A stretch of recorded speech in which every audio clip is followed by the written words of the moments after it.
This is a brand new tip. I've never mentioned it before on my channel, and you need to know it.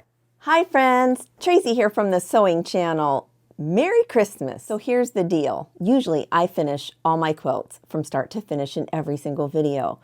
But you know what? I live in the snow belt and I've been waiting on some sand colored thread. Yep, white is not going to work for this, and I had no sand. So my package that has the thread in it, it's delayed. We'll see by the end of this video if it ends up coming. Oh, I don't know, not looking good. Enough talking already. Let's get busy making a quilt that only takes one layer cake. All you need for this picture perfect Christmas quilt is one layer cake, 42 pieces at 10-inch square. The only extra fabric that you'll need for this quilt top is a thin border to go around everything and then an outer wider border. My mom gifted me this layer cake when she stopped sewing last year, and boy, I'll tell you what, I was super excited when I got this.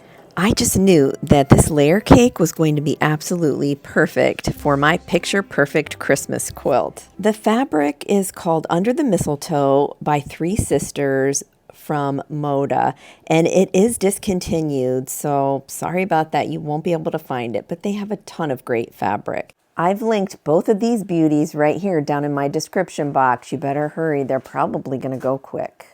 This quilt design is perfect for any of your favorite layer cakes that you don't want to cut or that you're scared to cut.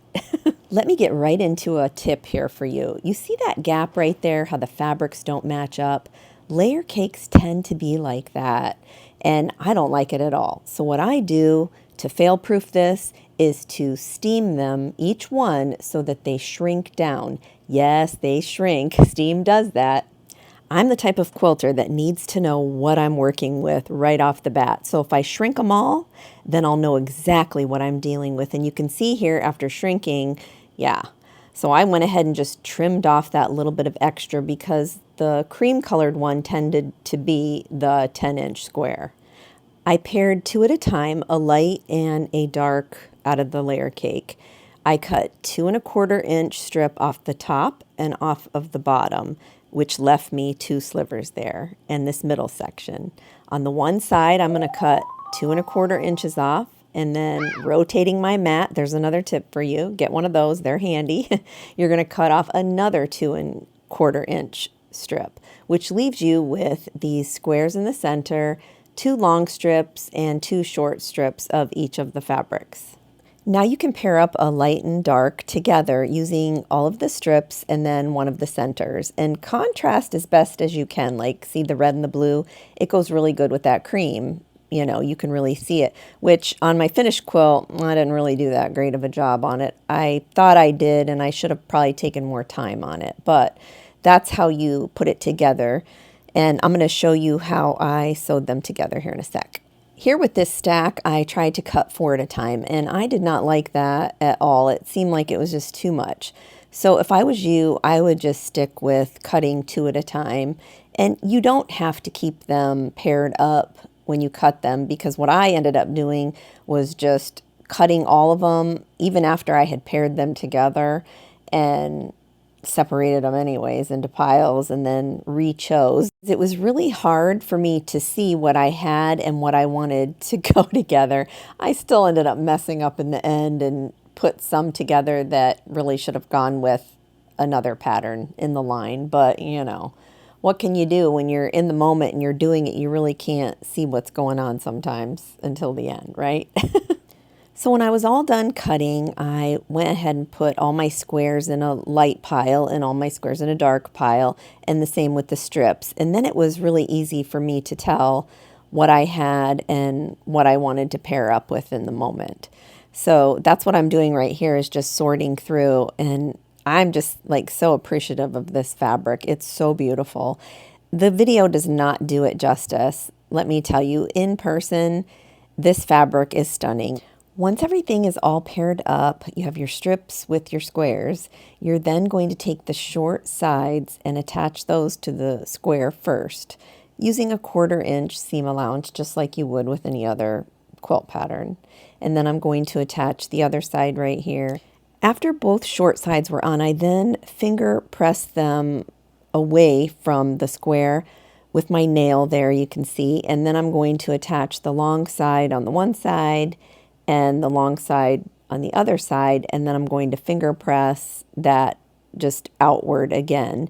Doing this that way, you won't have any seams that are going to hit each other when we go to put it all together. I don't usually nail press, you know, or finger press or whatever at the sewing machine, especially with some pretty fabric like this.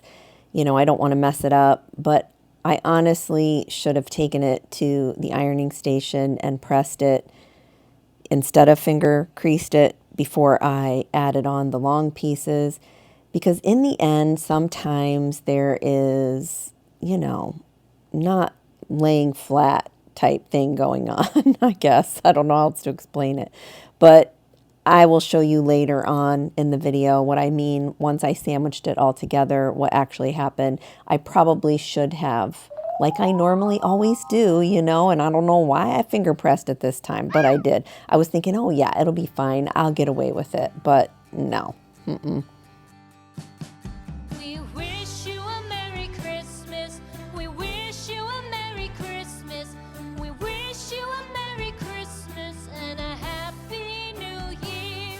The tidings we bring to you and your kid. We wish you a Merry Christmas and a Happy New Year. Now bring us some figgy pudding. Now bring us some figgy pudding. Now bring us some figgy pudding and bring it out here. The tidings we bring to you and your kin. We wish you a Merry Christmas and a Happy New Year. For we all like figgy pudding. For we all like figgy pudding. For we all like figgy pudding. So bring it out here. The tidings we bring to you and your kid. We wish you a Merry Christmas and a Happy New Year. We won't go until we get some. We won't go until we get some. We won't go until we get some. So bring some out here. The tidings we bring to you and your kid. We wish you a Merry Christmas and a Happy New Year. We wish you a Merry Christmas. We wish you a Merry Christmas. We wish you a Merry Christmas and a Happy New Year. The tidings we bring to you and your kid. We wish you a Merry Christmas and a Happy New Year.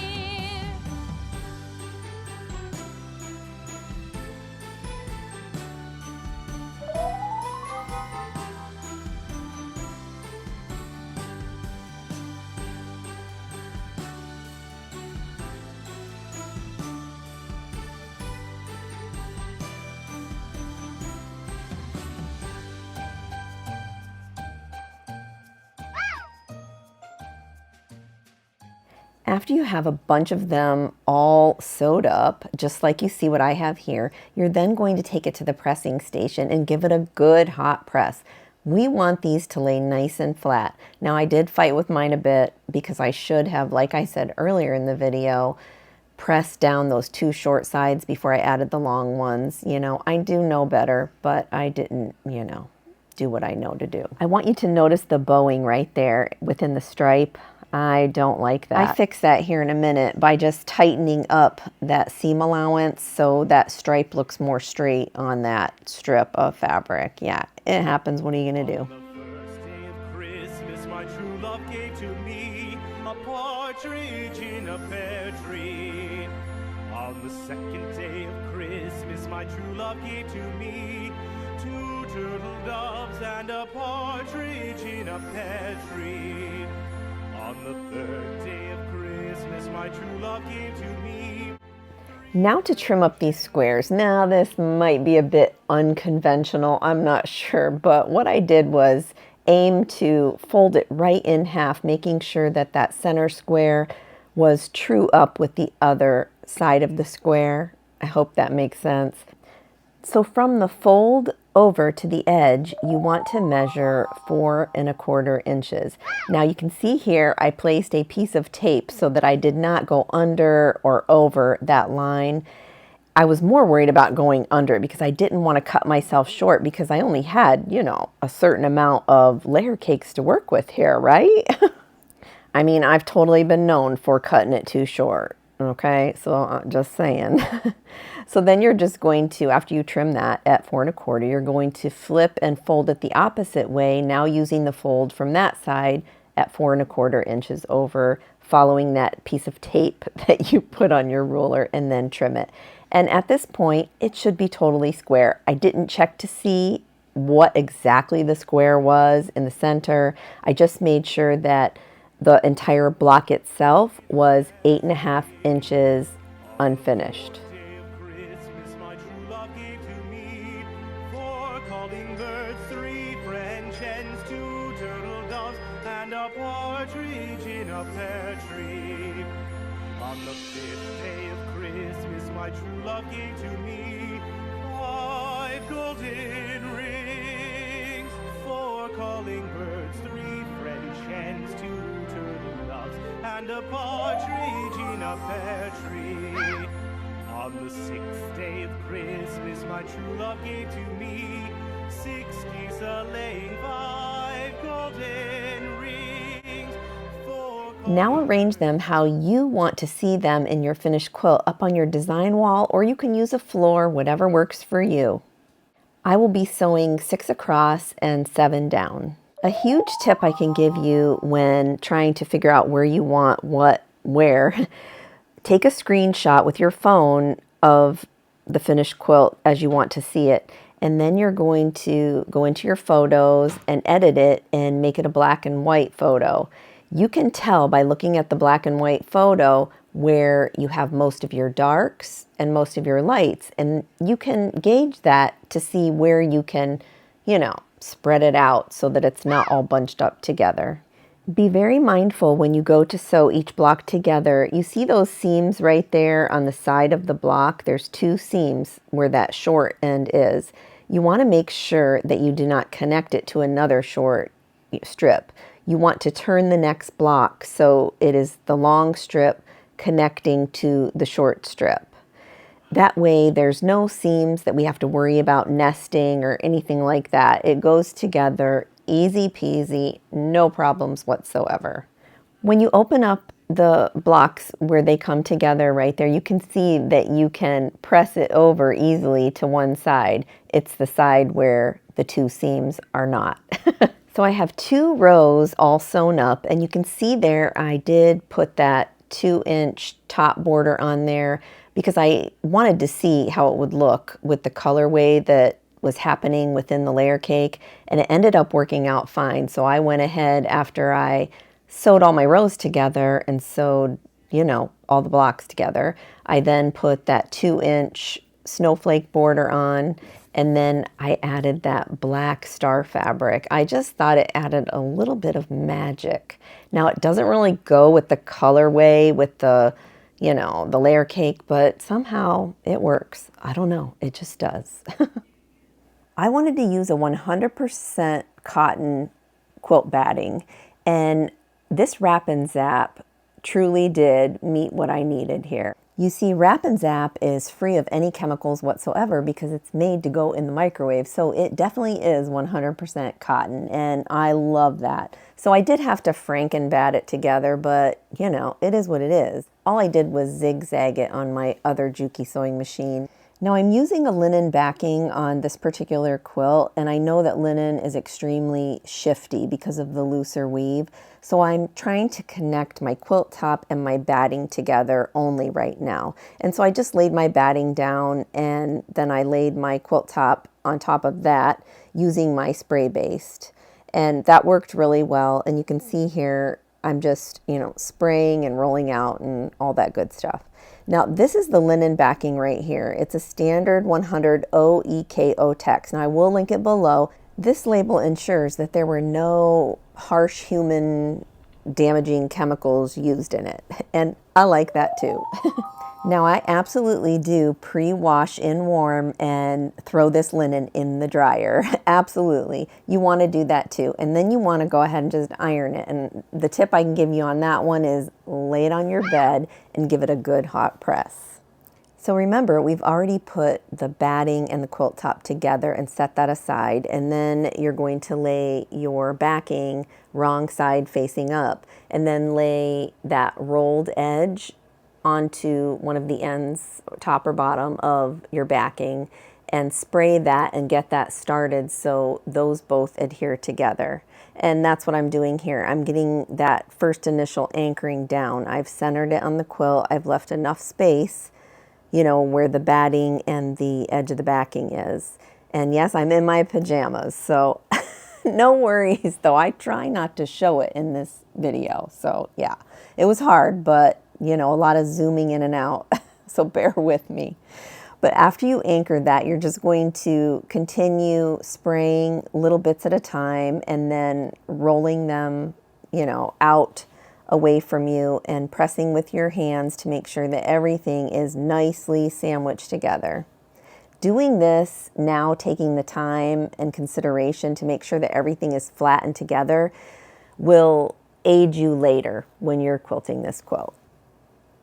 Since there was a lot of excess here on the end of my sheet, I'm going to go ahead and cut that as close as I can to the batting edge because I'm going to use this for the binding on this quilt. And if you're using a sheet like I did, make sure to check that one end because that's double fabric in a nice wide width there. You want to make sure to use every single piece of this precious linen. This is a brand new tip. I've never mentioned it before on my channel, and you need to know it.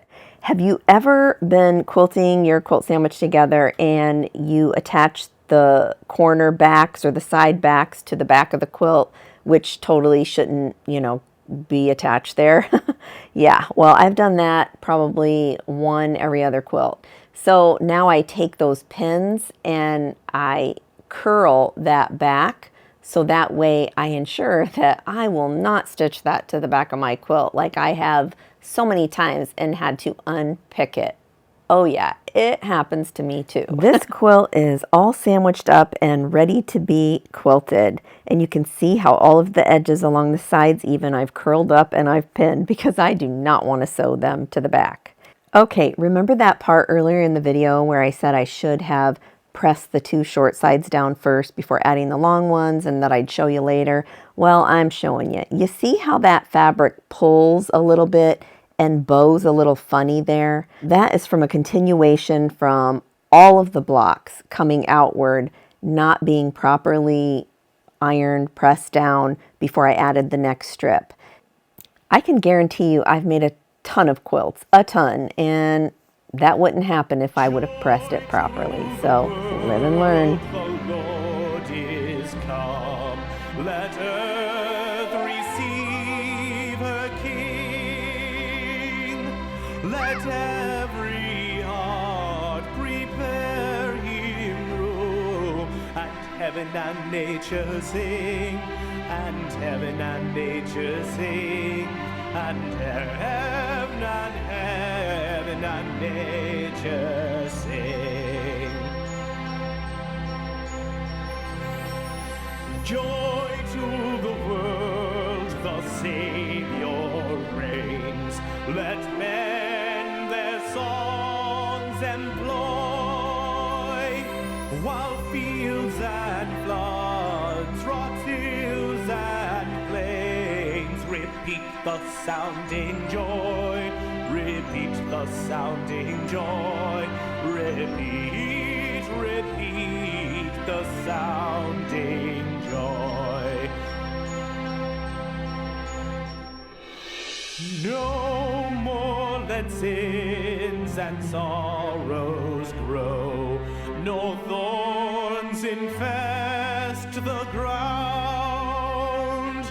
He comes to make his blessings flow. For as the curse is found, for as the curse is found, for as the curse. Well, friends, it didn't happen. I didn't get the thread in time, so it is what it is. Introducing my almost finished picture perfect Christmas quilt. Ta-da!